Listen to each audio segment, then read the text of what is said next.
Deuxième émission ensemble, et aujourd'hui nous allons parler de la fête de la résurrection. Une première question, Père Élie. La fête de Pâques a-t-elle la même signification pour tous les chrétiens, et pourquoi tous les chrétiens ne la fêtent-ils pas à la même date? Quant à la signification de la Pâques, Pâques pour les chrétiens, je pense que c'est la même pour tout le monde. Pâques, c'est la célébration solennelle de la résurrection. La résurrection du Christ a eu lieu le jour de la Pâque de l'Ancien Testament, c'est-à-dire à la commémoration du passage des Hébreux à la suite avec Moïse à travers la mer Rouge qui s'était retirée, alors qu'ils quittaient la terre d'esclavage qui était l'Égypte pour cheminer, comme nous le savons, pendant une quarantaine d'années dans le désert, avant d'arriver dans la terre promise d'Israël. La Pâque, c'est un passage. Et le Christ a accompli justement sa mort-résurrection, ce passage-là, le jour de la Pâque de l'Ancien Testament. Et pour tous les chrétiens, Pâques est devenu ce signe, cette réalité, cette participation, nous allons certainement en parler plus loin, du passage, du transfert d'un certain mode de vie à un autre mode de vie, de ce monde à l'autre monde. Et il me semble, sans pouvoir m'avancer pour les autres confessions chrétiennes, il me semble que pour tout le monde, la Pâque, la fête de Pâques, représente ce passage-là, intégrant donc le passage de l'Ancien Testament avec le passage du Christ, la Pâque, le passage de cette vie à l'au-delà. Quant à la différence, la date différente de la fête, de la solennisation de Pâques, elle peut différer effectivement suivant les confessions chrétiennes. La manière de compter, si vous voulez, d'établir la date de Pâques est en fonction du cycle solaire et lunaire. C'est-à-dire que on doit compter, le Pâques est un dimanche chez les chrétiens, contrairement aux juifs où c'était le 14 Nisan, quel que soit le jour de la semaine. Chez nous, c'est un dimanche, le jour du Seigneur. Et c'est le dimanche qui doit suivre la pleine lune qui suit l'équinoxe de printemps. L'équinoxe de printemps est plus ou moins le 21 mars. On attend la pleine lune qui suit, qui peut être le lendemain, ou qui peut être presque un cycle lunaire après. Et puis le dimanche qui suit, c'est la date de Pâques. Mais ça, c'est normalement tous les chrétiens. Depuis le concile de Nicée, tous les chrétiens le calculent comme ça. Mais certaines églises ont ajouté une exigence supplémentaire, ce qui fait que chez les chrétiens, il y a 2 dates possibles de Pâques. Cette année, par exemple, entre la Pâque dite occidentale du calendrier catholique et le calendrier orthodoxe, il va y avoir une semaine d'écart. Mais il peut y avoir, ça peut être la même date, mais il peut y avoir 15 jours, 3 semaines, quelquefois un mois d'écart. Avant Pâques, les chrétiens orthodoxes jeûnent pendant 40 jours. Donc le jeûne est utilisé par le chrétien pour se rapprocher de Dieu par la prière. Une fois la fête passée, qu'est-ce que font les orthodoxes pour garder cette relation avec Dieu?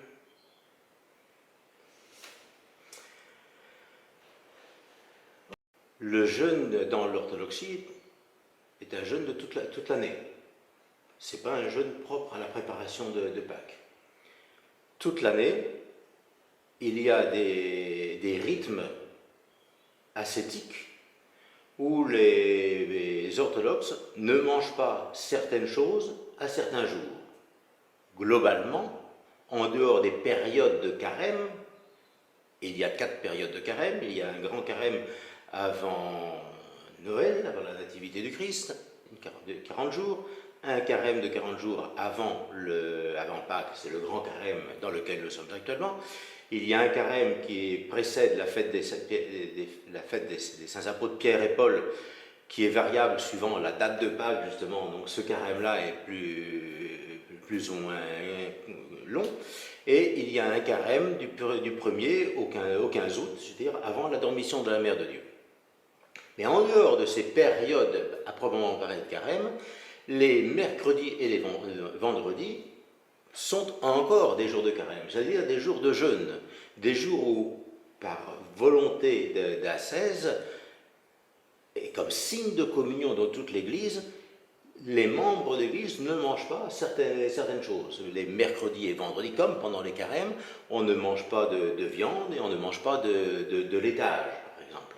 Et du vin, on ne boit du vin qu'exceptionnellement, si ça tombe un jour de fête.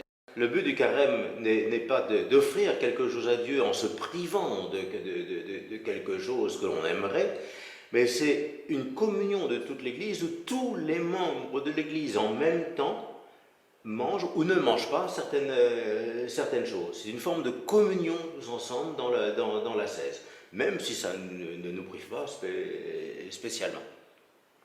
Et cette ascèse-là a pour but d'intégrer notre vie corporelle, notre vie charnelle, à la vie spirituelle. C'est notre être tout entier qui se tourne vers Dieu, corps et âme. L'âme prie, vous voulez, il y a une vie digne à suivre, une vie évangélique à suivre, mais aussi le corps participe à cette conversion, participe à la prière en s'astreignant à une certaine discipline dans le domaine du jeûne. Mais une fois que les fêtes sont passées, par exemple, maintenant que le carême va bientôt être terminé et que nous allons avoir vécu la fête de Pâques, bien sûr, nous allons reprendre une nourriture ordinaire. Pendant une semaine, nous n'avons pu avoir de règles de jeûne, mais après, les rythmes vont recommencer les mercredis et les vendredis. Mais c'est l'attitude, l'atmosphère est la même, toujours dans la même perspective d'ascèse, donc de jeûne qui se continue, modulé en fonction des possibilités des uns et des autres. Mais l'ascèse, puisque votre question est de savoir comment continuer notre relation avec Dieu n'est pas uniquement tributaire de l'ascèse, donc du jeûne. Notre relation à Dieu se continue par un certain mode de vie, vivre d'une manière évangélique, conforme à la vie que le Christ nous a montrée, et avec une participation au sacrement, avec une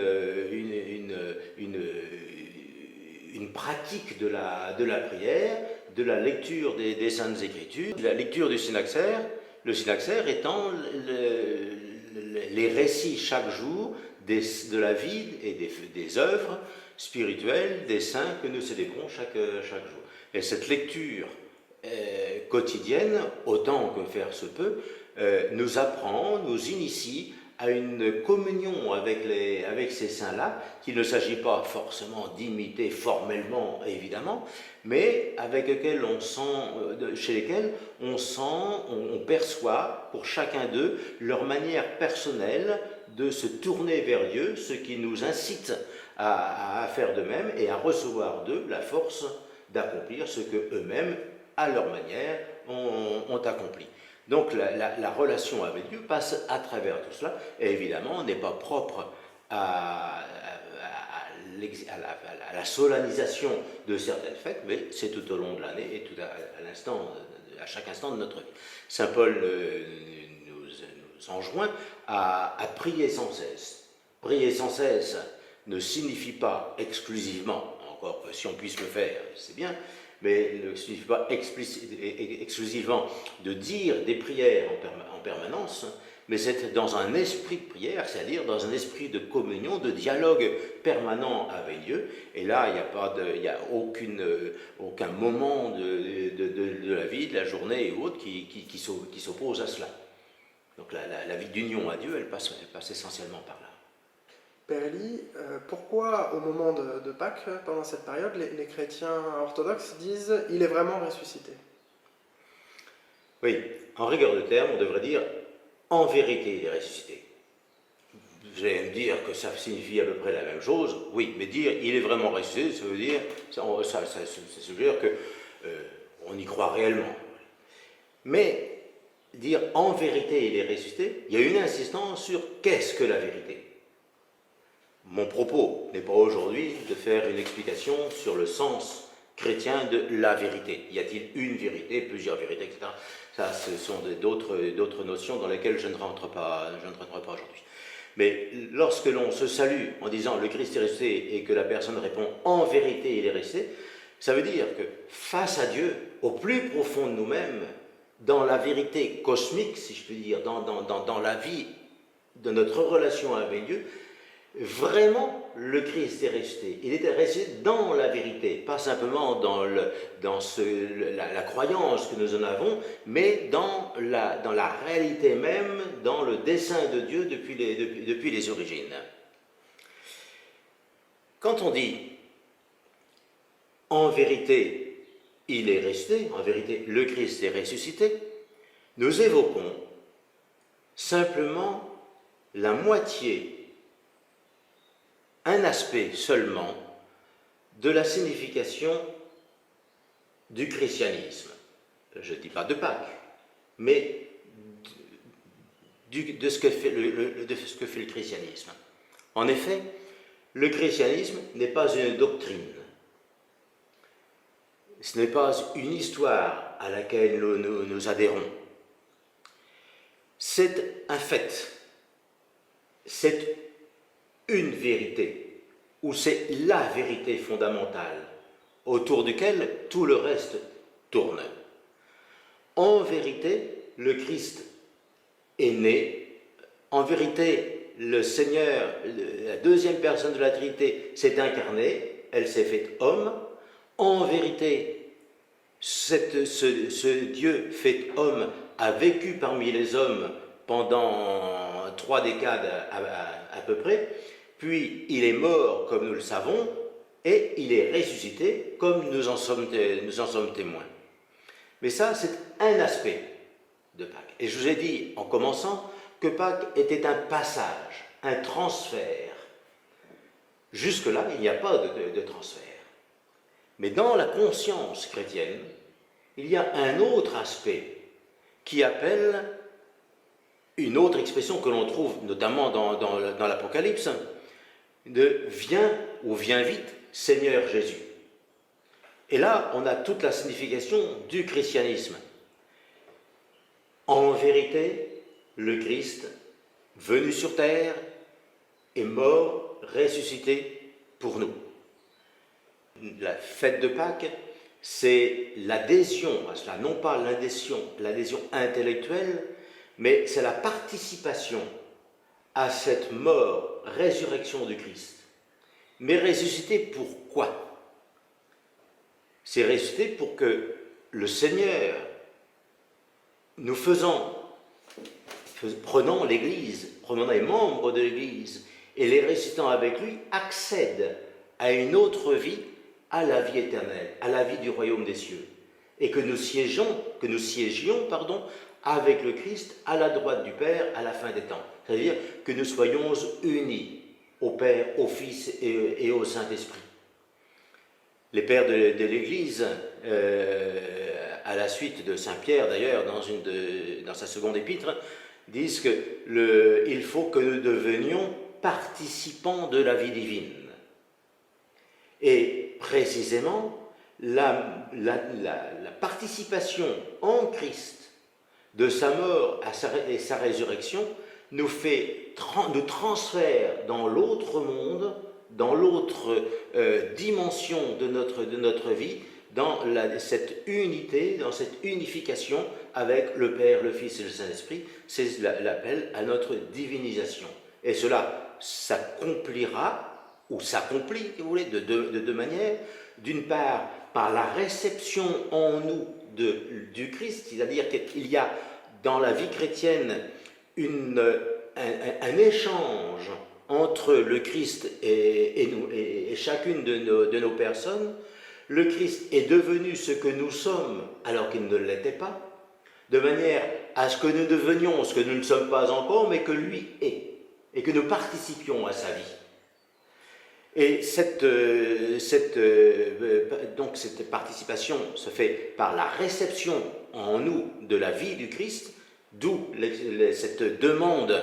Après, il est en vérité ressuscité, on dit « Viens Seigneur Jésus », mais aussi il y a une dimension eschatologique, c'est-à-dire il y a une projection vers la fin des temps, c'est-à-dire vers la finalité du monde, où le Christ, nous le savons, reviendra en gloire sur terre pour nous intégrer tous en lui et nous faire siéger avec lui.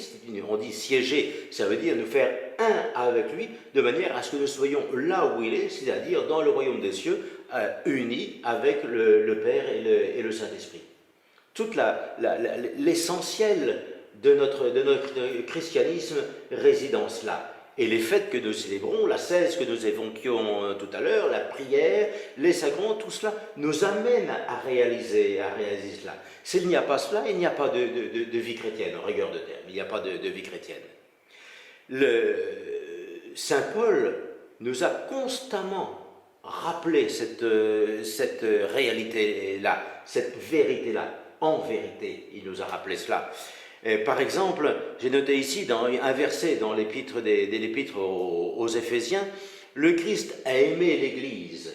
Et quand on parle de l'Église, ça veut dire les membres de son corps, dont lui est la tête, et dont les hommes sont les membres. Et il a aimé tellement l'Église qu'il s'est livré pour elle. Il s'est livré en devenant homme, alors qu'il était Dieu, mais tout en restant Dieu. Et il s'est livré aussi à ses bourreaux, à ses juges et à ses bourreaux, c'est-à-dire à nous-mêmes, d'une certaine manière, puisque sa passion est arrivée en conséquence de nos passions, c'est-à-dire de notre chute et de nos péchés.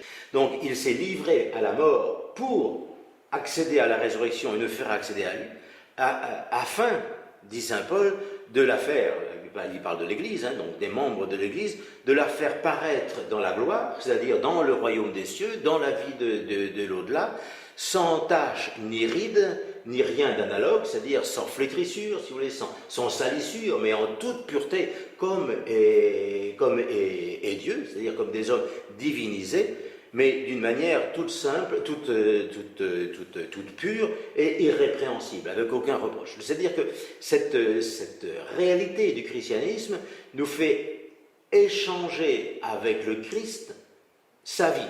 Lui, il prend les conséquences de notre vie de pécheur et nous donne en héritage sa vie de sainteté. Sa sainteté, c'est-à-dire pour nous ce qui correspond à la déification, c'est-à-dire que nous devenions non pas des dieux en concurrence avec Dieu, mais que nous devenions unis à Dieu afin de faire un seul avec lui. Là est vraiment la signification de la résurrection.